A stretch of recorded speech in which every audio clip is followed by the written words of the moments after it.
안녕하십니까? 11월 29일 금요일 영국의 소리방송 뉴스데스크의 오드리 변입니다.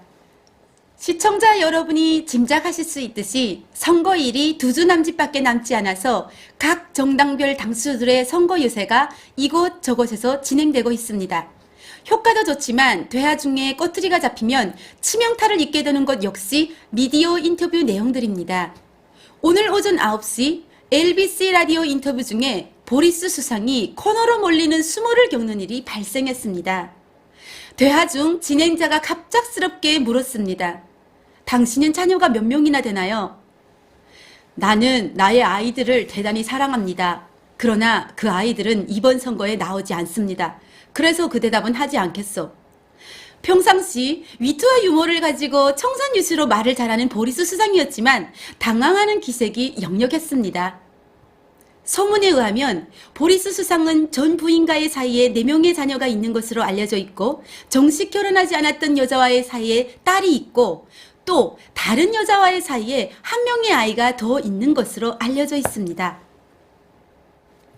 이 사실은 몇 년 전 한 잡지의 기사에서 폭로되었고 내용을 조사했던 잡지 기자는 싱글맘과 오리라는 주제로 맹비난을 했던 일이 있었습니다. 이렇듯 보리스 수상은 자신의 가족 문제에 대해서는 입을 꽉 다물고 있는 것으로 유명합니다. 다음 뉴스는 북한 인권에 관련된 미 국무부의 자금 지원 소식입니다.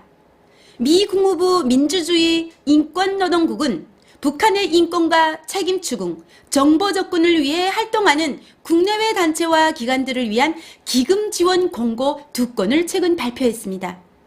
국무부는 먼저 대북 정보 유입과 북한 내부 정보 유출을 촉진하는 사업들과 북한 인권 기록과 옹호 활동 사업들에 최저 75만 달러에서 최대 300만 달러를 지원할 예정이라고 밝혔습니다.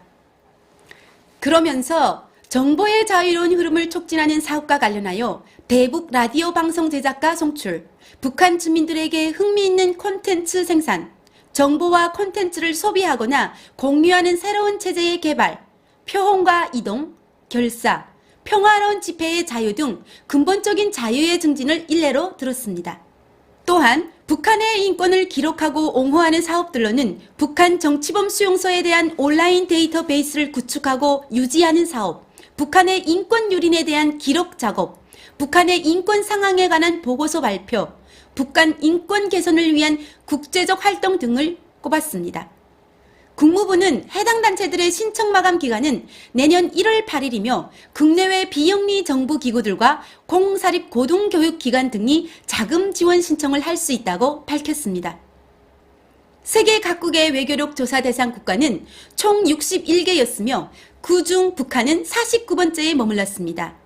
주요 20개국 G20 그리고 경제개발국 기구 OECD 회원국을 비롯해 아시아 국가 등 총 61개국을 대상으로 이루어진 조사에서 북한은 해외 공간의 수가 총 52개로 49위로 나타났고 아시아 국가들 중에서는 14위에 올랐습니다. 북한은 이번 조사에서 중국 선양과 홍콩, 러시아 블라디보스토크 등 3곳의 영사관을 미국 뉴욕과 스위스 베른에는 다자간의 외교를 담당하는 UN 대표부를 운영한 것으로 나타났습니다. 북한은 로이 연구소의 글로벌 외교지수 평가가 처음 시작된 지난 2016년에는 대상국에서 제외됐으며 2017년 평가에서는 52개 해외 공간을 보유해 전체 60개 나라 중 47위를 기록했습니다. 2017년 이후 북한의 해외 공간 수는 변동이 없었으며 순위는 47위에서 49위로 하락한 것으로 나타났습니다. 시청해 주셔서 감사합니다. 영국의 소리방송을 사랑해 주시는 애청가 여러분, 좋아요, 구독을 잊지 말아주세요.